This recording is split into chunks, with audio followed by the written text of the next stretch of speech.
yoon la ci yorin wu nekk tege ci yoon wi ci rajo Futur Média alxames bu nekk ak El Hadji Assane Gueye jotaayu waxtaan la bu dul bàyyi dara politique société culture sport ci gàttal lépp lu laaj waxtaan leeral ak yoonal ci yoon wi lañu koy waxtaanee yoon wi ak El Hadji Assane Gueye alxames bu nekk ci rajo Futur Média.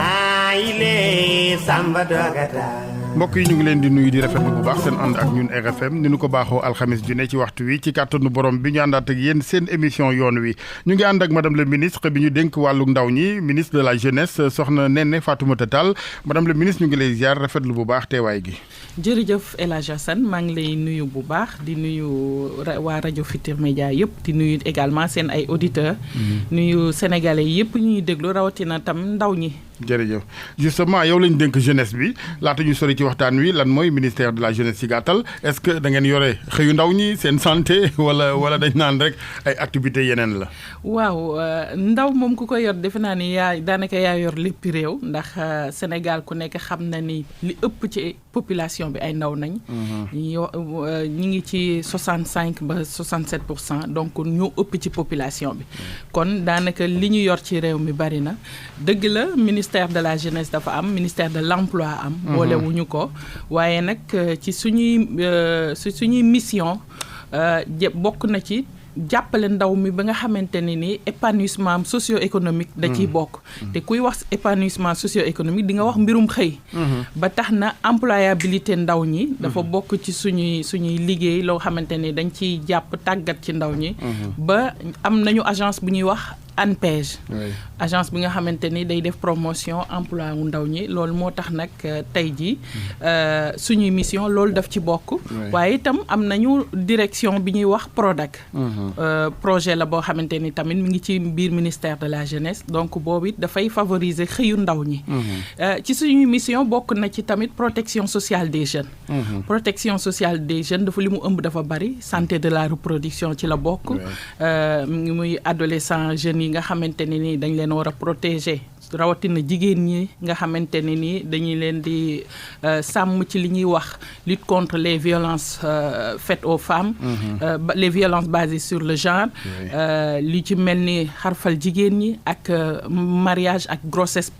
précoce yooyu yëpp dañ koy ci suñu liggéey la bokk waaye itam promotion civisme ak citoyenneté ndaw ñi loolu nag ñu am ci vaste chantier boo xamante ni nag liggéey bu rëy nañ ci war a def ndax jàpp nañ ni am nag sooxe ci réew mi sooxe goo xamante ni que mu nekk ndaw que mu nekk xale am na liggéey bu rëy buñ ci war a def justement fa laa naroon ñëw ak yow madame le ministre mooy macha allah gune yi li ñuy takku yëpp malgré le nombre aussi important est-ce que la jeunesse sénégalaise est utilisée à bon escient est-ce que jëmee nañu yëf yi fa war ma xalaatee wàllu dividende bi d'ailleurs dont le monde entier parle ak exploitation bi ñu ci war a def ci nombre jeunesse boobu waaw mën nañu wax ni am na utilisation boo xamante ni bu baax boo xam ni ñi ngi koy utiliser ndaw ñi loolu mën nañ ko wax waaye d'un autre côté tamit boo xoolee poids démographique gu ndaw ñi mën nga wax ne am na ay sooxe ndaw yi Sénégal booy xool globalement engagement ak volontariat am nañ ko bu mag bu baree am nañu service bu ñuy wax service civique national boo xamante ni nii ay jeunes volontaires ñoo fa nekk di liggéey pour seen réew ci mbiru agriculture ci mbiru citoyenneté ci mbiru civisme boo xoolee Covid bi nga xamante ni nii période bi nga xam ni ci la Covid bi commencé ndaw ñooñu dañoo engagé wu ci biir réew mi ñu mettre leen à la disposition du ministère de la santé ñu nekk ci dëkk bi di sensibiliser di jàppale nit ñi di xamal nit ñi jàngoro ji waaye di leen jàppale ci ñu respecter gestes barrières yi kon bu ñuy wax engagement ndaw ñi globalement mën nañ ci am satisfaction mais boo xoolee seen poids démographique mën nga xool d'une part que ni am na ay sooxe tuuti yoo xamante ni suñu liggéey bokk na ci ñu mottali sooxe yooyu war nañ ko gën a jariñoo donc ci say mission la war a bokk wares na mën a dem ba même bu ñu mënta yóbbu ñëpp service militaire ñu am ay centre yu xeetoog formation militaire mais loolu moo waral d'ailleurs président de la République teg li ñuy wax maison de la jeunesse et de la citoyenneté parce que boo génnee dem bitim réew di nga xam ni benn infrastructure doyul pour que ñu tàggat ndaw ñi ci citoyenneté ak civisme. loolu moo tax président de la République ci mandaam bi mu ne dafa bëgg département bu nekk ñu def fa maison de la jeunesse et de la citoyenneté. dinañ ñu wax à côté ni CEDEPS yi ñu ngi fi woon waaye El Hadj Assane boo xoolee CEDEPS yi am nañ 50 ans ren. bu fekkee ni mbiru infrastructure la bu fekkee ni contenu soxlay ndaw ñi fi mu ne nii dafa dépassé li nga xamante ni CEDEPS yi mi ngi koy joxe. bien vrai que nag def nañ seen temps def nañ liggéey bu am solo ndax CEDEPS yi ku nekk xam na ni mag ñu bari tey ñi ngi fi formé nañ leen ci mbiru culture ak éducation populaire ci lépp mag ñu bari CEDEPS yi jaar nañ fa ñu formé leen tey nag besoin bi dafa nekk leneen lu nga xamante ni dañ ci war a dolli àdduna dafay dox loolu moo tax mois de janvier bi incha allah bu ci yàlla àndee bu suñu mbëbët eggee dinañ def pose première pierre première maison de la jeunesse et de la citoyenneté ren bëgg nañoo tàmbali ci 8 maisons incha allah département yi ñu ciblé mooy Podor Matam Goudiri ak Fatick Kaolack Guédiawaye ak Pikine ak Vélingara. lan mooy contenu njàngale ma fa wala formation ya fa. waaw contenu yi bari na déjà bonne gouvernance dinañ ko fa jàngale ci ndaw ñi xam au moins lan mooy bonne gouvernance éducation populaire dina fa am. Santé de la reproduction bi ma la wax nii département yi nga xamante ne amuñu chance am centre conseil ado maison yooyu dina ñëw compléter loolu. dinañ jàngale tamit mbiru li ñuy wax numérique. parce que yooyu defe naa ni xarala yooyu moom ak jamono ñoo ànd te moo ndaw ñoo ànd. contenu bi bari na mbirum culture tamit mi ngi ci dinañ ko jàngale waale ci biir centre yooyu. te bu weesoo loolu yi ñu fay jàngale guichet yi nga mécanisme yi nga xam ne président de la République teg na ko fi pour ndaw ñi. dañuy sentir ni parfois information bi ndaw ñi duñu dem vers l'information wala dafay manquer. moo tax guichet kii bu nekk mécanisme bu nekk am na guichet foofu ci biir maison yi DER dina fa am guichet Prodac dina fa am PSJ dina fa am ak ANPEJ en tout cas 3FPT mécanisme yooyu yëpp dinañ gis seen bopp ci biir maison yi ba de sorte que nit jeune bi bu duggee ci biir maison de la jeunesse et de la citoyenneté bi dina fa am lépp lu mu soxla ci lu nga xamante ni mooy jël épanouissement socio-économique dina fa am tamit ay terrain multifonctionnel boo xamante ni pour sport la ak piscine parce que dañuy wax modernité tamit il faut ñu dugg ci loolu laaj na ay moyens yu takk lool de madame le ministre yan moo doon ñu koy gunge financement bi laaj na ay partenaires yu mag de wala gouvernement bi am na xaalis boobu dëgg la laaj na partenaires yu mag de loolu moo tax d'ailleurs dañuy profité lancer waale appel ñëpp ñi nga xamante ni nii mbiru ndaw ñi soxal na leen pour ñu ñëw jàpp ci liggéey boobu waaye état xaarul loolu tam état jël na loxo dugal ci poste génne pour ñu démarrer li ñu ci waay fekk si nag te dinañ dem vers les partenaires pour ñu am ndimbal la nga xamante ni dina gën a ñoŋal suñu liggéey justement li tax ma laaj ko damay bañ ñu dem ba ci digg ba état dootul mën yëf ya du lépp doxee fa tàbbi géej alors que c'est des projets yoo xam ne dafa war am suivi quand même dëgg la moo tax lépp dañ ciy anticiper déjà dëgg la état moo jël engagement wu def maison yooyu waaye du tee ñun si suñu côté tamit dañuy dem vers les partenaires wut ay partenariats yoo nga xamante ni dinañu permettre soit ñu équiper maison yooyu wala même bu fekkee am na ay entreprises yoo xamante ni pare nañ pour jël en charge au moins ay maison ci ay département loolu dinañu arranger trop moo tax dinañ ci taxaw. ma fàttali mbokk yi seen émission yoon wi ngeen di déglu ak RFM ñuy dalal madame le ministre de la jeunesse soxna Néné Fatoumata Tall madame le ministre de la jeunesse politique. yéen a yor réew mi ëllëg souvent on dit que mooy relève bi mais ni ngeen di politiquer bu ma nee yéen nag c'est la jeunesse de façon générale pas jeunesse APR rek wala réew mi wala PDS mais est-ce que xale yi ils sont conscients que d'abord ñoo war a yor réew mi ëllëg d'abord que war nañoo soppi façon gu politique yi donte warees na mën a wéeru ci mag ñi. lu may kon ne rek nekk naar yu ndaw yu dégg yi saaga ci xayma yi di ko jàllante seen biir. waaw loolu moom El Hadj Assane dama la ci fekk si gis nga problème mu rôle jeunes yi ci biir parti politique yi lu existé la. loolu dafa commencé ci instance parti politique yi parce que d'habitude li ñu am habitude di gis mooy ni ndaw bi bu weesoo poste coordonnateur des jeunes beneen poste duñ ko joxaat ndaw ñi dañuy jàpp ni rek ndaw ñi surtout ñoom ak jigéen ñi seen rôle mobiliser la tàccu la xeex ak diirante mbagg alors que ki nga xamante ni nii programme yi ñuy teg ñoom nañ ko tegal. pour ñoom la parce que kuy teg programme pour ëllëg ndaw ñi nga ko tegal. donc ñoo war a nekk au cœur. ñoo war a décider ñoo war a bokk fi ñuy élaborer programme yi. nous on a eu la chance président Macky Sall bi muy élaborer programme beaucoup de jeunes ñu mel ni ay ñoom Birame Faye ak ñooñu bokkoon nañu ci ñi nga xamante ni ñoo bokkoon ci ñi doon def programme mu suñu liggéeyal ëllëg. moo tax bu ma dellusiwaatee ci li xew ci biir parti yi rek rôle lu ndaw mi ci biir parti bi loolu lu ñu war a xoolaat la. rôle lu ndaw du bind ci mur. du sànni xeer du toj kër du taal pëna. loolu ndaw dafa war a bokk ci joxe wàllam ci réflexion bi waaye aussi li nga xamante ni moom la programme bi nga xamante ni parti bi teg ndaw bi dafay war a nekk au cœur. parce que kuy wax rek da nga naan ndaw bi moom nga jiital ci sa programme. kon ñoom ñoo ko war a élaborer ñoom ñoo war a bokk ci ñi nga xamante ni ñooy décider ci biir parti bi. ñoom ñoo ko war a wane également dem wuti xam-xam. taxawee noo xam ni daan leen ci boole. voilà loolu lay ñëw si léegi loolu nag dafay fekk ni ndaw bi dafay am volonté nangoo jàng d'abord am culture politique. parce que malheureusement politique du da ngay ñëw rek ni bu léegi ku bëgg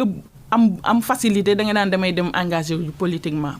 te du loolu politique yoon la politique xam-xam la laaj d'abord laaj na culture politique laaj na tamit nga dem wuti am jàng boo xamante ni ëllëg bu ñu gañee wala boo xamante ni jël ngeen réew mi di nga am loo xam ni moom nga toogaale. dëgg la waaye nag du bu ku bëgg lu yomb rek dem rangé wu ji day fekk ndaw ñi tamit am engagement wu. vraiment bëgg seen réew jiite seen réew. ci dans les normes. balaa ngay jël nguur ba pare ñu naan amu leen ay cadre rek yooyu doon nañ leen ko fi tooñee ci njëlbeen gi de c'était vrai. waaw nañ ko tooñee mais nag wax dëgg yàlla ku gis APR xam ne am nañuy cadre bu baax a baax a baax. am nañuy cadre bu ñuy jaawalee am njàng ak xam-xam ak am expérience. bi ñuy ñëw xëy na amaguñu woon expérience gérer pouvoir parce que président Macky Sall bi mu yoree parti ñu ci bari mësuñu def politique. bay nekk ci état ñii ñi ngi nekkoon ci secteur privé di liggéey ñii ñi ngi yoroon seen mbiru bopp am na nag ñu dégg bu jóge woon PDS ak moom ñëw waaye ñu ci bari mësuñu def politique kon amuñu woon expérience su gérer nguur. waaye nag léegi nag moom fi mu ne nii wax dëgg yàlla mën nañu wax ni roode nañ. parce que depuis macha allah 2012. ñi ngi nekk au pouvoir. ñi exercer wul sax xam nañ comment ça se passe. kon bu dee cadre rek vraiment APR am na ko bu baax a baax. dëgg la roode ngeen moom parce que yéen a ngi waaj a fégal wala troisième mandat day am. waaw ñun suñu mbébét nag suñu parti moom bëgguñu mu jógeegum léegi ci nguur gi suñu parti ak suñu coalition. ku sañoon booy sañ ci parti pour exercer le pouvoir la jàppale askan bi liggéeyal askan bi te jàpp nañ ni liñ fi def. wax dëgg yàlla mérité nañ suñu coalition suñu parti am confiance su kii bi population bi. ñu des ak wàllu politique gi ak APR fan yi taxawal 30 guerriers fanweeri guerrier madame le ministre fan ngeen dégg guerre d'abord. waaw guerrier loolu nag journaliste yi nañ ko war a laaj parce que ñun tudduñu guerrier. tuddeewuñ ko suñu bopp. parti bi tuddeewuñ ñu ko. duñu ay 30 guerrier ñi ngi tudd task force républicaine. ëpp nañ 30. ay ndaw nañ ñoo xamante ni nii dañu jóg ci ndigalu ki nga xamante ni mooy suñu kilifa. te wax dëgg yàlla suñu booloo boobu ñu booloo di liggéey parti bi du lu bees ci parti bi. te du lu bees ci ñun. ku xool composition bi xam ni ñu ci bari ñoo daan nekk ensemble. am na ci ñoo xam depuis 2012. yu mel ni sama classe gi may samay koor Birame Faye Cheikh Bakhoum et autres ñun ñoo doon nekk tout le temps ensemble. kon lu ñu organiser la rek. ñoo xamante ni ñoo bokk vision bokk lu ñu gëm daan défendre parti bi nag avant même organisation bi di am waaye dafa fekk ni réew boo too am na foo xam ni da nga fay toll da ngay gën a takku. toog dem nañ ci élection génn ci président Macky Sall ñu dugg ci période bu difficile muy coronavirus. ñu def plan de relance def PAP 2A. ñu ajusté suñu programme def ouverture ñoo nga xamante ni ñi ngi woon ci opposition bi dugg. kon nag jaadu na ñun suñu parti ñu defaraat suñu toogaay. organiser waat jëlaat en charge bu baax suñu communication. loolu nag moo ñu tax lan mooy mission yi. waaw mission yi damay faral di wax ni ñetti pays la patrie bi parti bi ak président bi moo ñu ñor. patrie bi Sénégal toll na foo xamante ni ay doomam rawatina ay ndawam waratuñu toog di seetaan. ñuy nëxal xelu askan bi. président li mu fa def yëpp waratuñu nangu ñenn ñi di jël communication bi inversé ko wax ni dara amu fi wala jàpp nañ ni am na lu baree bari war nañ ko def waaye lu baree bari président Macky Sall def na ko fi. kon ñun nag ñoo war a farlu jël en charge communication boobu wax ak askan bi dëgg la dinañ la wax ni la lu ne fàng kenn du ko géex waaye tamit. souvent dañuy reprocher naan ñu du ngeen communiquer. kon nag du ñu def communication à outrance nag waaye dinañu li nga xamante ni war nañ ko xamal askan bi. mu dugg ci seen bopp bañ ñu nangu ñu leen naxasal seen xel. loolu dañ koy jël en charge. Très bien. Président bi ñun ñoo ko fal ñun ñoo ko war a aar. président Macky Sall ku nekk xam na mébétam ci Sénégal bëgg Sénégalam ak liggéeyam mu nekk président bu jeune koo xamante ni nii liggéey na réew mi kon ñun d'abord dañ koy aar ci scène politique bi waaye aar ko ci li nga xamante ni nii moom la nekk di teg comme programme économique pour Sénégal yi. maanaam réplique la dafa mel na ngay liir ci sama xel ndax dama la bëgg a wax ne la bon lu ne fang kenn du ko jeex justement am na liggéey yoo xam ne ñooy communiquer seen bopp. waaw mais lu ne fang kenn du ko jeex dëgg la waaye am na ñoo xam ne ñi ngi jàkkaarloog li ne fàng ni ñu gisuñu li ñu fàng loolu moo tax nag ñooñu il faut ñu wax leen comme duñu gis ñu wax leen ñu dégg Sénégal yi ñu wax leen tamit ni leen ñi nga xamante ni ñoo jóg pour lëndëmal seen xel wax leen ni leen li président def soit ñii dañ naan lim ko defee ëpp na am na xaalis bi dañ ko passeere xaalis bi waroon na dugg fii au lieu ñu dugg fii réew mi lépp priorité la infrastructure kenn mënul defar réew te doo ko ci boole kon nag loolu moo tax genre message yooyu nga xamante ni ñenn ñi dañ koy jàllale ñu bañ ñu dugal ko ci bopp askan bi. Très bien doon na ci baax it ngeen di ko jëlil tawat ak préoccupation askan wi ndax nit aussi booy jiite jot ga nga daa am egg ca ñoom ak dem ca ba ca fongeleem mi amatoo ko ca it nit ki boo ko yëgalul li xew dëgg bu moyewul rek la daloon suñu président ba fi woon lu ñu wax rek nga ne xamewuma ko woon nii li lay jar nga ne xawma woon nii leen ñuy dund donc dire la vérité yàqul dara ci mission. waaw dëgg la El Hadj Assane dama ci d'accord ak yow waaye yàlla daf ñoo def baaxee lenn ñun ñi ñëpp ñu bokk ci task force boobu amul kenn ku ci nekk militant au sommet ñun ñëpp ñi ngi ci base bi ñii maire nañ ñi adjoint au maire ñi ngi ci conseil départemental ku ci ñi conseil municipaux ku ci nekk rek yaa ngi liggéey dara ci sa base ba xam nga mébétu askan bi xam nga li population bi di dund parce que yaa ak ñoom yéen a koy dundandoo kon duñu mën a ñàkk a jàllale message bu population bi président Macky Sall te nag président Macky Sall sorewul ak population bi xam na li nga xamante ni moo xew ci dëkk bi léeg-léeg moom mi ngi nekk ci kaw sax mu xamal la yow mi nga xamante ni yaa nekk ci suuf dëkk ci population bi moom mu xamal la loo xamul woon kon sorewul askan bi il est l'homme le plus informé du pays mais du tee ñun itam li nga xamante ni moom la ñuy jot ci askan bi dañ ko koy jàllale bu ko defee information bi gën a kawe. Très bien fan yi soxna Néné Fatoumata Tall am ngeen gan gu rëy Idrissa Seck njiital conseil économique social environnemental d'abord ak palam nomination yow noo ko jàngate. waaw man nag nomination yu président de la république du ma koy faral di commenter ndax moom nañu wax ni moom mooy nommé aux emplois civils et militaires décret moom nañ ko jox mu am prérogative bu defe ko ci réew mi te jàpp na ki ma xam naa ni non seulement du dugal réew mi ci ak guuta waaye du dugal partem ci ak guuta te nag wax dëgg yàlla li mu wax l'autre jour kan mooy bañ allié bu mel ni Idrissa Seck parce que moo nekkoon sa adversaire redoutable nga jàkkaarloog moom yàlla dogal nga askan bi may la confiance moom itam mu am humilité wàcc ñëw àndaat ak yow Sénégal soxlawul adversité à vie dañoo soxla booloo liggéey réew mi te bu nangoo loolu président de la République tamit amul woon obligation def ouverture parce que gagné na à 58% ñëw def ouverture nit ñi liggéey kooku day wane ni askan bi moo ko ñor liggéey réew mi moo ko ñor président Idrissa Seck tamit am humilité bu doy ni mu ñëw ànd ak moom liggéey ak ñeneen ñi tam parce que bu ñuy fàtte ñeneen ñi ku mel ni Omar Sarr man ba ma xamee ba tey moo nekk maire Dagana kon kooku politiquement am na lu muy peser am na lu muy peser fa mu dëkk tam loolu buñ koy fàtte am na ñeneen ak ñeneen comme ni ko président de la République waxee. ñeneen ak ñeneen ñuy ñëw loolu du gàcce du deal du complot contre askan bi parce que li leen ñor mooy. nuru na politique loolu ndax lu ñu waxtaanee 15 mois defe naa su ma juumul ak naan di annoncé ñeneen ñuy ñëw loolu quand même madame la ministre mënoo ni ma amul lu ko lal ci politique. waaw 15 mois yi nag dayoog ñuy waxtaan moo toll noonu. ndax ku nekk xam na ni président Macky Sall nag du ko ndaw ci politique. président Idrissa Seck moom itamit du ko ndaw ci échiquier politique bi loolu moo tax nag. seen waxtaan xëy na mu yàggee noonu. mais nga woote dialogue politique dialogue au-delà national. ndek yaa ngi dialogue feneen. mais dialogue bi moo indi loolu yëpp. dialogue bi moo indi loolu yëpp xëy na day am waxtaan yoo nga xamante ni mënuñ koo defee ca penc ma waaye dialogue bi ak ouverture bi moo indi loolu yëpp. moo indi waxtaan yi nga xamante ni nii defee nañ ko ci biir néeg. génne ko ci askan bi te amul benn deal amul benn ay compromission. est-ce que du sa reconduction moo tax xëy na yow pilule bi yomba jàllale ci yow ñeneen ñi nu bàyyi en rade par exemple ak ci biir parti bi ñuy gis ne daal wax dëgg yàlla ñun mënunoo booba ak léegi ñu nekk les militants des premières heures xeetu fayeeku jot ñu nit ne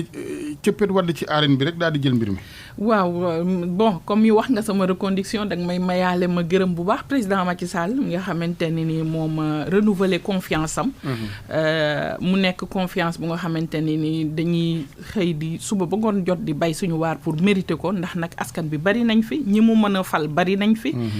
ñi am compétence yeeg xarañte politique yeeg lépp pour yor poste bi bari na waaye yàlla dafa dogal tànneefam dal si ñun. ñu ko koy gërëmee bu baax a baax di ko sant. li ma la wax sànq rek nommé ak dindi président de la République moom la ko yàlla jox fi mu toll nii. moom mooy évaluer xool li nga xamante ni nii moom la jàpp ni moo amal njëriñ réew mi ak amal ko njëriñ moom mi nga xamante ni mooy jiite réew mi parce que nag à l'heure du bilan Macky Sall nañuy laaj duñu laaj Néné Fatoumata Tall duñu laaj keneen ku ñu dindi. président Macky Sall moom la population bi di laaj la yow lii nañ la waxoon lii nga ñu waxoon ana lan nga ñu jox. kon nag dafay baax bu jalee mu jël ay responsabilités mu jël ay responsabilités ñu dindi nit nag neexul fenn kon nag bu ñu sañoon ku ñu àndandoon duñu tàqali ko ak yow. mais dafa am la nga xamante ni day am ay réalités yoo nga xamante ni day exister. dafay tekki ni regretté nga aussi départ Aminata Touré wala da nga naan déet rek ba tey dogalu chef de l'État la. bon départ ci wàllu dindi ci poste bien évidemment parce que départ agul officiellement ci yéen. dindi ci poste waaw xam nga madame Aminata Touré moom moo nekk ñaareelu jigéen bu mës a nekk premier ministre fii ci Sénégal. nekk na ministre de la justice nekk envoyé spécial du président de la République poste boobu ci moom laa ko njëkk a déggee donc bu dee ay teraanga rek.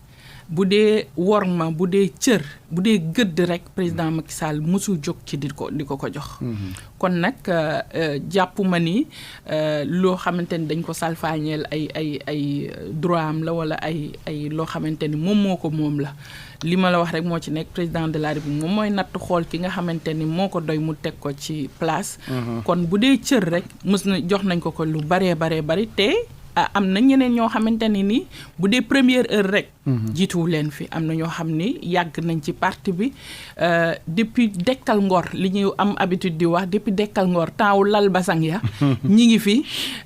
xëy na mosuñoo am occasion wu dégg monsieur le premier ministre wala madame le premier ministre. moom am na occasion dégg ko. te xëy na jiituwu leen fa. loolu mooy waral rek ni dafay am ay réalités yi nga xamante ni xëy na ñun duñ ko mën a maîtriser. da ngay bokk ci nekkoon dafa war a noppi wax na ni 3e mandat bi c'est derrière nous Macky Sall moom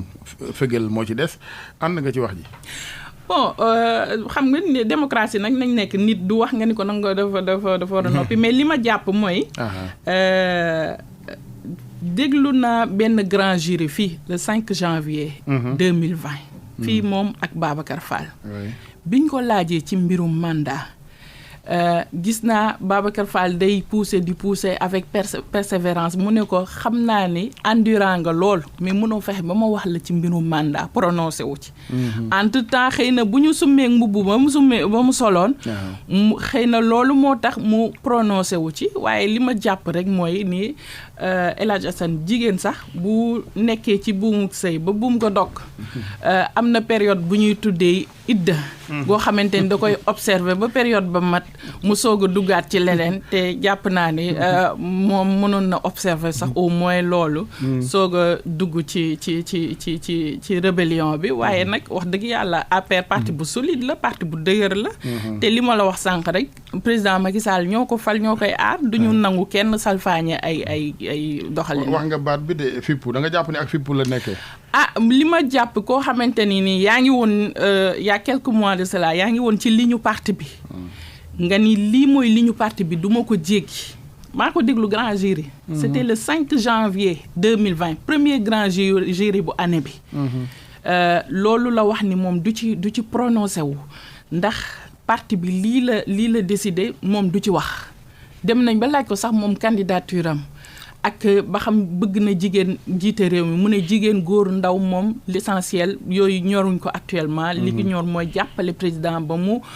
réussir mission bi ko sénégalais ci xëy na nekkatul ci posture boobu moo tax mu doxalee neneen mais dañ koy fàttali ni ñun suñu parti ba tey ligne boobu noonu mu doon wax ñun ci ligne boobu nañ nekk donc duñ nangu kenn dañu distraire dañu wax loo waxu mandat wala liberté moo tax ñeneen ñi ngeen yeewit bu leen xam lu ñuy wax ëllëg ñoo ngi ñëw da nga ni respect ligne mais nit ko rendre liberté am kay bu ko neexee waxee nam xalaate bon rendre liberté ñun ñëpp am nañ suñu liberté de waaye bu fekkee ni ndombal tànk politique bi ak ndombal tànk APR am na démocratie bu baax a baax président Macky Sall day toog di déglu nit ñi wax li ñu xalaat waaye dañoo jàpp ne li nga xamante mën nañ ko waxtaan ci biir nekk jarul muy dem ci penc ba ndax kilifa kat ku ko yedd ci mbooloo yeddoo ko da nga koo xas loolu ñun suñu parti loolu nañuy doxalee président Macky Sall day déglu ñëpp secrétariat exécutif ba mu amee yàggul te convoqué nañ ñëpp ñu ci bokk ku ci nekk ñu ñëpp toog nañ wax seen xalaat président mu toog déglu ñëpp kon képp ku génn wax ci biti dara danga fekk yow waxook parti bi xëy na ñeneen ngay waxal ak beneen message ngay jàllale voilà maintenant bi changement yi amee ak yooyu ndaje ma ca topp seen biir est-ce que nit ñi waxante nañ ci dëgg c'est vrai que xëy na du yomb nettali yooyu xeeti ndaje mais yow sentiroon nga démocratie débat ci biir parti bi malgré ñëw ñenn ñi nga xam ne ñenn ñi ànd nañ ci ñeneen ne non non on ne peut pas faire avec des gens yoo xam ni démb ñooñu daa saaga ñun ñi fi woon démb bokkun et cetera est-ce que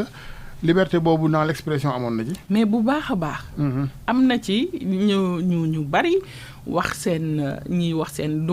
ma dévoiler ay contenu mais ñiy wax seen inquiétude ñiy wax seen satisfaction ñiy wax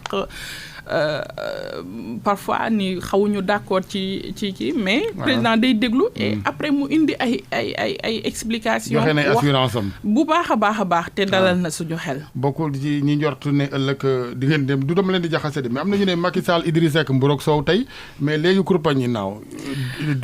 duo tey duel ëllëg noonu la ko gars yi bindee waaw nañ ñu ñaanal jàmm rek ndax réew fi mu toll vraiment soxlawul ay ñi nga xamante ni nii ñoom la askan bi yaakaar ñuy kurpañante li ñu soxla mooy ñu booloo liggéey te wax dëgg yàlla président Idrissa Seck bi ma gis wax dëgg yàlla nga xamante ni nii réalisation président Macky Sall yi bu mu ci dégg day tàccu day kii donc kooku man gëmuma ni guddi yi ñu toll ak yeneen guddi yi ñu jëm tamit que dina def naka sudul noonu mën naa ko tooñ parce que ab sekkeen la est-ce que liggéeyu leen ko non dafa xool rek njëriñu askan bi dafa xool njëriñu askan bi mu ànd ci ak ñun. Merci madame la ministre soxna Néné Fatoumata Tall lañu àndal mbokk yi seen émission yoon week RFM ñu ñëw ci li nga xamante ni nag naam politique moom moo lal bépp action politique mais la jeunesse quand même par rapport au chômage Sénégal ku ñëw moom ngay def cheval de bataille su ma faloo naa def nangami emploi et cetera mais ba tey gis nañ ni absorption bi ci war ci ce taux de chômage la amagul Sénégal. waaw xam nga nag El Hadj Assane d'abord chômage du loo xamante ne ni dafa ñëw rek Sénégal mu nekk suñu moomeelu bopp. problème la boo xamante ni problème bu mondial la rawatina ci dëkk yi nga xamante ni moo mel ni suñu dëkk bii di Sénégal nga xam ne ndaw ñi ñoo fi ëpp loo fi def rek ci mbirum emploi doyul. def nañ nag lu baree bari président de la République bu mu ñëwee gis ni mbirum emploi daf ko teg ni ñuy wax jeunesse daf ko teg mu nekk sur priorité booy xool plan Sénégal émergent priorité yu njëkk PSE jeunesse 2035 la loolu daf ko def ci ay doxalin mu xalaat ni solution yi dañ ko war a def ay pàcc d'abord à court terme dafa am solution yi nga xamante ni nii li olof di wax lu ne këtt lu ne jonn moo koy faj mu jël délégation à l'entrepreneuriat rapide des jeunes et des femmes muy DER mu mettre ko sur pied jël budget bu am importance dugal ko foofu mën nañu wax 30 milliards par année mu dugal ko foofu DER di financer ndaw ñi de manière rapide di financer jigéen ñi et ci financement yooyu rapide na moom ndax am na ci jël gaal dem seen yoon waaw loolu beneen il faudra corriger quand même. si loolu beneen mbir la mais parce que bon bu ñuy corriger tamit ce sera à plusieurs niveaux. ci biir kër gi d'abord parce que nag mentalité bi lu mat a changer la. nit ki nga xamante ni nii yow jox nañ la opportunité sa biir réew nga kii fi xëy na jaay nañ la leneen ci bitim réew ne la lii am na fa wala nangam ak nangam boo demee tekki gu gaaw alors que loolu amu fa xëy na sensibilisation boobu war nañ ko gën a sensibiliser su suñu côté mais aussi ci biir kër yi. parce que pression bu bari wax naa ko mën na bañ a neex ñenn ñi mais pression bi ndaw ñi dund ci kër yi lu existé la. doomu diw tabax na doomu diw nangam di lamb diis dooma koy takkal yaayam yooyu yëpp ndaw ñi dañ koy dund ci biir kër yi kon pression changement mentalité boobu war na mën a am bu ma ñëwee ci financement DER yi ni mu touché bari na 200 000 personnes DER financé leen ñii ay financement direct ñii ay financement indirect. Ils sont évalués ñooñu wala par rapport aux résultats. mais bien sûr dafay am suivi. pa tey am na témoignage yu bari ñoo xam ni DER mi parce que du ñu def financement rek yam ci mais dafay am suivi topp nit ki parce que dañuy fay tamit. donc dinañ la topp xool ba xam liñ la jox yow naka lan la dikkalee. mais booy xool globalement satisfaction moo ci am. Parce que financé nañ à hauteur de 57,8 milliards yoo nga xamante ni def nañ ko ci mbiru ay financement président Macky Sall dafa jàpp tamit ni pour xeex mbirum xëy mi dañoo war a def de sorte que li nga xamante ni moom nañuy def muy nekk offre d'emploi ak li nga xamante ni moom la ndaw bi am comme capacité mu méngoo loolu moo tax mu miser ci formation professionnelle budget formation professionnelle bi ñuy ñëw mi ngi nekk à hauteur de 24 milliards bi ñu ñëwee mi ngi nekk 82 kon daanaka dañ ko tripler centre de formation professionnelle yi 71 nañ fi fekkoon 100 et quelques nañ fa 122 moom nañ ko def bi ñu ñëwee donc mise nañ bu baax a baax ci formation professionnelle tey jii li ñu naan employabilité ndaw ñi président de la république daf ko gëm loolu moo tax formation professionnelle mu def ci doole gu baree bari bu loolu weesoo programme des domaines agricoles communautaires ñu koy wax PRODAC nga xam ne mi ngi ministère de la jeunesse boobu tamit doole gu bari def nañ ko ci dëgg la am na ay lenteur ci exécution bi mais bi ñu ñëwee ci ndigalu président ak njàppaleem def nañ de sorte que def nañ ci benn souffle bu bees boo xam ne tey dagu Kër Momar Sarr pare na production bi moo ci des bu Kër Samba Kane également li ci des bareetul lancé nañ Sangalkam bi nga xamante ni nii retard yi bari woon na ci démarrage bi lancé nañ ko tey boo demee matériel beeg lépp mi ngi ci yeneen dak yi nga xamante ni tamit BID moo ko financé yooyu tamit études yi commencé na te jàpp nañ buñ duggee ci at mi incha allah travaux yi dina tàmbali. Malgré tous ces efforts terewul xale yaa ngi mbëkk ba tey déjà fan ni phénomène bi jaaxal na nit ñi lool. lan moo xew li mu ndaw ñee sakkan macha allah wala li ngeen ci defa bareegul wala li ngeen def naam bu baree des na. waaw liñ ci def bari na lool waaye dafa fekk ni contexte yi tamit nañ koy xoolaale. tey période bi ñu toll ku nekk xam na ni crise mondiale am na. économie àdduna sépp dafa xaw a takk suuf rawatina tamit suñu dëkk yi nga xamante ni suñu doole bariwul. waaye état toogul rek croiser les bras. def nañ lu bari jàppale entreprise yi jàppale ménage yi tamit. waaye bu ñu ñëwee ci phénomène immigration irrégulière bi nga wax sànq. li ko yokk bokk na ci li nga xamante ni mooy suñu économie li ko gën a téye mooy secteur informel te ñi nga xamante ni ñooy dem la plupart du temps ñu ci ëpp secteur informel dem bi naturellement secteur informel bi ñooy dem que mu nekk immigration régulière wala irrégulière ñiy dem ñu ci bari secteur boobu nañ bokk secteur boobu nag xaw nañ affecté wu ci Covid bi bu baax a baax loolu moom mën nañ ko jël en compte leneen li ñu mën a jël en compte mooy Europe nit yi am na ñoo xamante ni dañuy joxe ay informations comme quoi ak pandémie bi Europe seen mag ñi dañoo faatu et que seen main d'œuvre bi dematul noonu et que dañoo soxla main d'œuvre ñi ngi régulariser alors qu'il n'en est rien régulariser wuñu kenn au contraire bu ñu demee tolof nañ fay am problème déjà fu ñu dëkk rek dafay am problème ña fa nekk di liggéey ay jàmbaar nañ bu baax a baax te ñu nekk ci situation que mu nekk régulière wala irrégulière ñi ngi bay seen waa surtout ñi nekk ci situation bu régulière ñun duñu encourager kenn muy jël bakkanam teg ko ci xottu gerte di dem di jël gaal yi ay opportunité ñi ngi fi maanaam mën na am defuñu lépp waaye nag ku toog fii li nga xamante ni ñi ngi koy jël di ko dugal ci biir gaal yi am doo def moins de 300 000 pour dem da ngay jël xaalis joxe ko xaalis boobu am na lu mu mën a démarrer fii démarrer na yarum ginaar démarrer na njaay mu sew wala beneen liggéey kon buñ ko ci defee fii war nañu mën a toog parallèlement nag à tout cela aussi war ngeen gën a xeex cherté de la vie au Sénégal c'est-à-dire naam nguur gi parce que aussi yàlla dëgg la bëgg def ngeen effort par rapport aux denrées doy na doyul loolu après askan bi ñooy apprécier la location et cetera mais dafa am ci wet ga yenn doxalin yoo xam dafay nësaxal seen effort yooyee te bu nu maintenir cherté vie bi loolu ngay wax sax ne xëy ak métier dootul doy nit ñi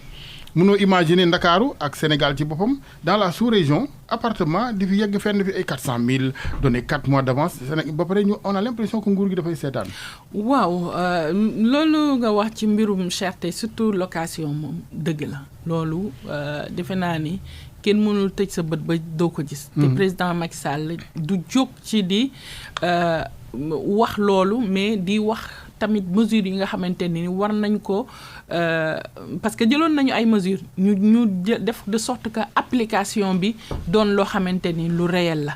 commencé woon nañ ko fi appliquer ba wàññi location bi mais dem nañ ba ci biir bailleurs yi jël ay moyens yoo xamante ni def nañ ko ba cherté loyer bi delluwaat fa mu nekkoon. lu ñuy déplorer la te jàpp naa ni ci ay mesures état bokk na ci xeex loolu te dinañ ci dem parce que fii jamono toll war nañu mën a oyofal population bi mbirum location ni mu chéré Sénégal dëkk yu bari ci sous-région bi demeewul noonu parce que boo gisee seeni ay mbiru location ak dëkk yi ñuy jaay ak ni ñuy jaayee kër nga xam ni location bi cher na trop fii buñ ko sañee daa fekk ne daa amul ay verrou yu fi ne ci wàllu loi nit ki aussi mën nga ko bàyyi ak sañ-sañam mais bu ca naree yokki sañ-sañ nag yaa ko naan arrête nag. waaw defe naa sanction yi li nga wax dëgg la mais bu fekkee ni loi rek ak encadrement bi mi ngi fi. sanction yi moo xaw a sooxee tuuti. te loolu war nañ ci dem mais bu ñu jàpp tamit nit sénégalais ak sanction. fii koo fi sanctionné ci dara rek da ngay gis ne dañuy jóg daan suñu doole suñu alal la bañ koy liggéey ci. Sénégalais ak sanction de problème la ci fànn bu nekk nag koo sanctionné wala koy waaj a sanctionné bu fekkee ne da nga bëgg a organiser li ci xew ci tali bi sax di dégeer pii ñu ne dañuy daan suñu doole mais booy daan sa doole tamit am na noo xamante ni y a des règles yoo xam ne war nañ ko mën a suivre kon jàpp naa ni war nañu changer mentalité yi ci accepter ay sanctions mais aussi war nañu durcir ak appliquer rigueur bu baax a baax ci sanctions yooyu ci wàllu ndaw ñeeg seen wàllu xëy ak ngëneel yi ci ne ngir ñu gën ko xam est-ce que mënuñoo gën a yaatal communication bi balaa ñu fee indi man mi mën naa njort ne kon xëy na clientélisme politique dafa am peut-être ñoom yi ñuy dégg yëpp seen i nit lañ koy jox est-ce que mënuñu gën a mbir mi ne fàng ba gune yëpp am accès à cette information.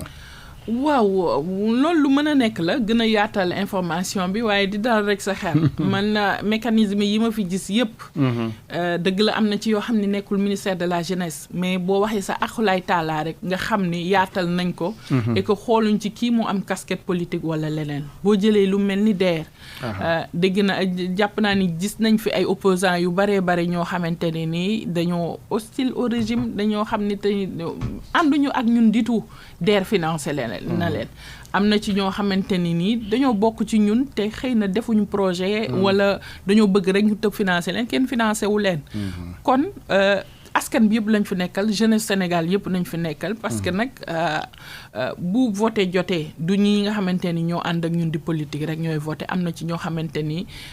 politique guñu bokkuñ ci parti politique te dañuy dem voté ci askan bi nañ bokk ñu nekk ak ñun wala ñu ñàkk nekk ak ñun bu ñu jël engagement wu liggéey réew mi engagement pour Sénégal yëpp nañ koy jël waaye jëluñ ko pour suñu waa parti wala suñu waa coalition. Très bien ñu wax ci coronavirus gi ak yorin wi. Vraiment di féliciter gouvernement bi ak le personnel médical.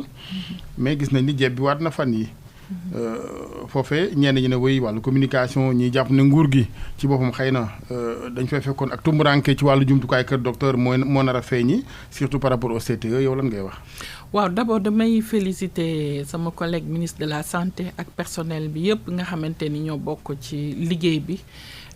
di leen masawu coono ndax liggéey la boo xam ni jafe na te yàgg na itam waaye féliciter président de la République ndax bu ñu demee ba Sénégal ñu jagleel ko yenn place yi 2e place mondiale ci mbirum yoru coronavirus bi gestion bi kon jàpp naa ni effort yu rëy def nañ ko parce que am na ci réew yu nga xamante ne ay puissance nañ leen tuddee am nañu problème pour maîtriser gestion Covid bi Sénégal bu tollee ci anam yooyu du ñu def lu dul sagoo ko waaye itam sargal bu baax président de la République nga xam ne dès le début la jël ay mesures yu nga xamante ne ni permettre nañu ñu maîtriser gestion pandémie bi. li nga wax nag am na beneen vague bu ñëwaat malheureusement day wane rek ni virus la boo xamante ne ni bu jaaxal nit ñi la. et que lu bari na luñ ko umpaleel. moo tax farlu da cee baax fàggu daf ci baax parce que tey ñu ngi lay annoncé ni président France am na ko. président États-Unis amoon na ko keneen ak keneen virus bi xoolul gëdd xoolul daraja. amul lenn loo nga xamante ni nii mi ngi koy calculer ci li nga xamante ni mooy circulation. kon nag communication yàgg nañu communiquer musuñ ci jóg. dañuy gën a dolli rek parce que dafa am loo xamante ni moom dafa féete boor. existence virus bi kenn kiyatu ko kenn naattableetu ko ñëpp xam nañ am na kon nag li des mooy gën a dolli farlu gi yombul nag parce que ñun ñaari mbir nañuy gérer ci mbirum Covid bi da ngay gérer aspect sanitaire bi waaye aspect économique bi tamit dafa am solo ndax réew mi bu toogee bougéwul demuñ fenn lu baree bari dina ci sooxe justement xii ni mi ni goog exploitation boobu naka lañ koy saafara parce que gis nga fan yi ñëpp a ngi yëglu ca war a liggéey ndax njaboot yi jàngoro ji aussi jebbiwaat ban formule nga gis yow. waaw moo tax bi président daan wax naan vivre en présence du virus. loolu am na noo xamante ni mën nañ koo organiser woo. tey couvre-feu amul état d'urgence amagul mais li ñu jàpp mooy ni population bi ak ñun parce que looy wax rek da nga koy tàmbale ci sa bopp. war nañu mën a def de sorte que li nga xamante ni nii wax nañ ko ni mooy moytu jàngoro ji maanaam takkum masque bi respecter geste barrière yi ak raxasu def gel yooyu yëpp dañ ko war a boole ci suñu ay quotidien parce que malheureusement ñun ak moom a ànd man léeg-léeg ma tooj ministre de la santé ne ko kii kañ laa koy tekki masque bi mu ne ma tekkee goo ko léegi donc problème la yoo xamante ni nii malheureusement dañoo obligé def ak moom parce que on est obligé de gérer l'aspect sanitaire ak l'aspect économique mu nekk lu am solo nag ci réew ñaari bànqaas yooyu bu ñu warowee rek wala bu ñu sooxee rek musiba day daal di am te ñaanuñ ko am na solo ñu appliquer geste barrière yi dafa naa bu ñu leen nangulee loolu yéen ngeen nangul ñun tam ñu mën a génn dem di wuti mais ci xeexin bi quand même am na jeunes yi sa mbokk yi am na ci jeunes yu jàmbaare yi volontaire et tout mais am na ci jeunes yoo xam ne ils ont décidé jeunes yoo xam ne bu xeex amoon tey ji leer na ma dañuy laaxatu ci ginnaaw mag ñi waaw nag mais nag globalement je pense que El Hadj Assane mën a satisfaire ci li nga xamante ni moom la jeunes yi taxawee dëgg la nag foo dem fekk fa ñoo xamante ni nii ñi ngi def naka su du doon loolu du côté jeunes yi rek parce que nag mag ñi marché yi boo ci duggee da ngay gis magum jëm du takk masque magum jëm ñëw jox la loxo mag ñaa ngi joxe loxo ba tey donc bu fekkee ni sensibilisation rek dañ ko war a globaliser mais jeunes yi quand même seen engagement ci biir association yi que mu nekk conseil national de la jeunesse mu nekk réseau des jeunes yi nga xamante ni ñi ngi ci biir département yi gox goxaani réseau bu mel ni Revocap par exemple ñooñu xaaruñu accompagner accompagnement état wala lara ak département yi association yi ci nekk tam am na ci ñu bari ministère de la jeunesse accompagner na leen pour que ñu def sensibilisation te loolu du ñu ci jóg mais globalement mën nañu accorder benn satisfait ci ndaw ñi nga xamante ni ñi ngi engagé wu ci xeexu coronavirus bi du yomb nag au début couvre-feu beeg yooyu ak ni ñu tàmmoon génn guddi beeg yooyu te Ndakaaru kër yi dafa xat neexul woon dëkk neexul woon tëju waaye dem nañ ba benn moment adapté wu nañ ci et puis toog nañ surtout moment bi ñu doon wax naan jeunes yi ñooy circuler virus bi ñoo koy jox seen wayjur yi bi ñu leen conscientiser sensibiliser leen accepté nañu réalité bi toog et que ñoom ci seen bopp ñoo doon sensibiliser askan bi. wax nga ko ndaw ñi ak dox seen jamono. ñu ngi ci feetu fin d'année 31 décembre. dama la ci nettali dara ci Bali ak choléra ak yooyu lan ban app sañu ma ni madame la ministre daan na dem ci choléra mais xam nga jeunesse quand même. choléra nag. wala yàgg na yooyu jamono. suñu temps la d'accord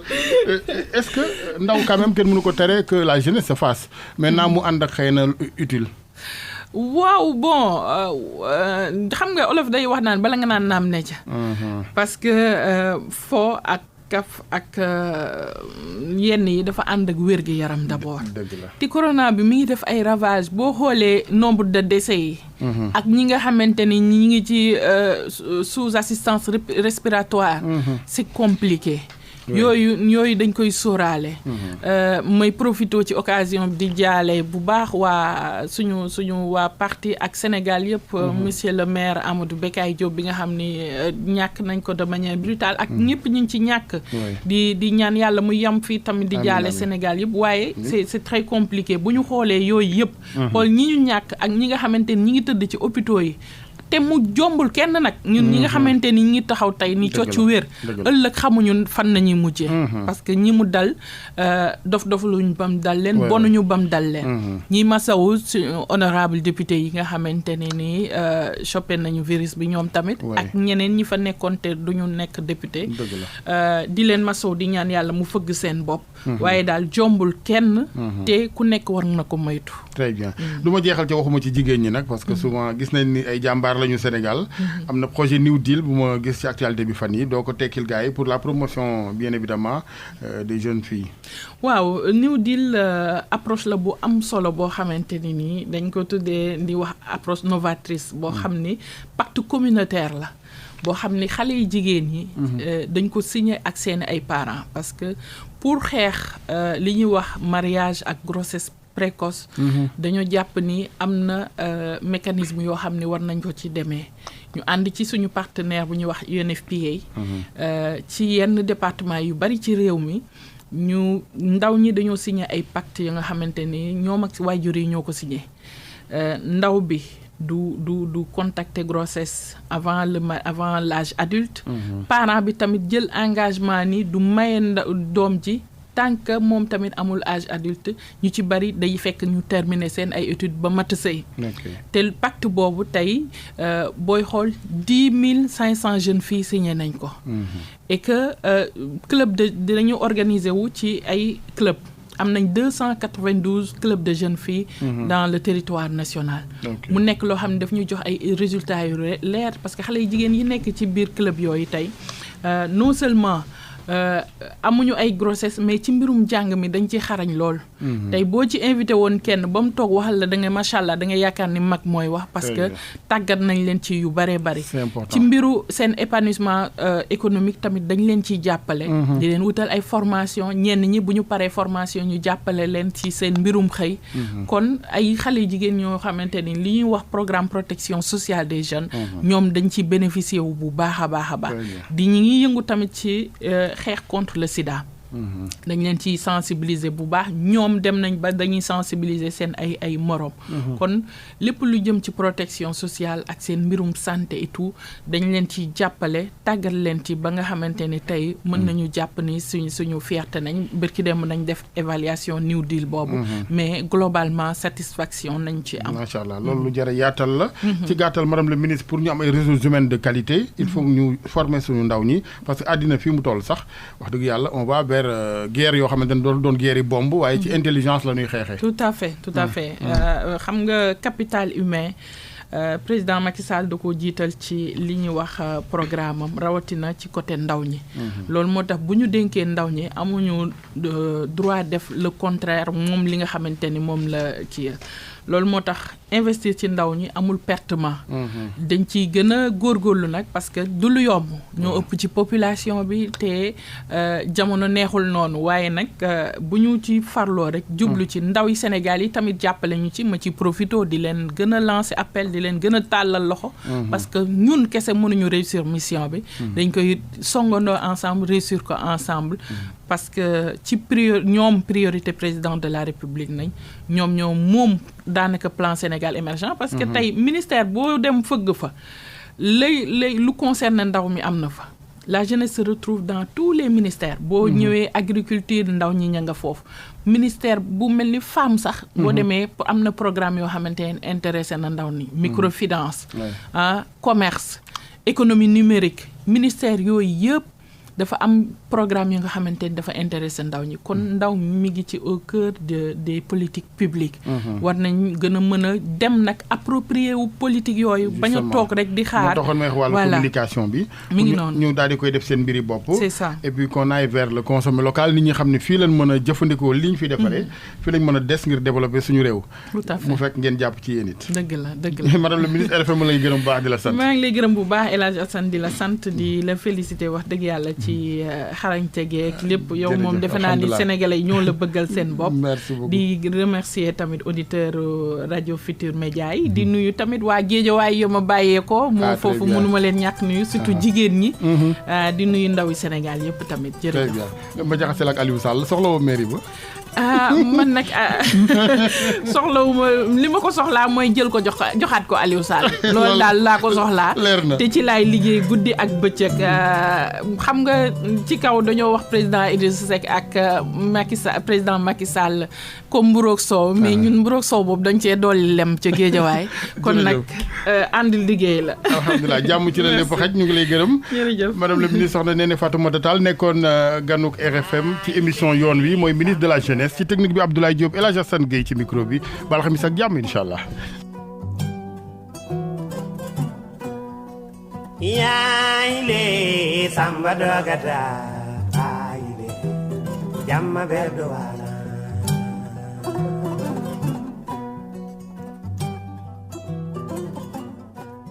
samba glajo jege samba dogata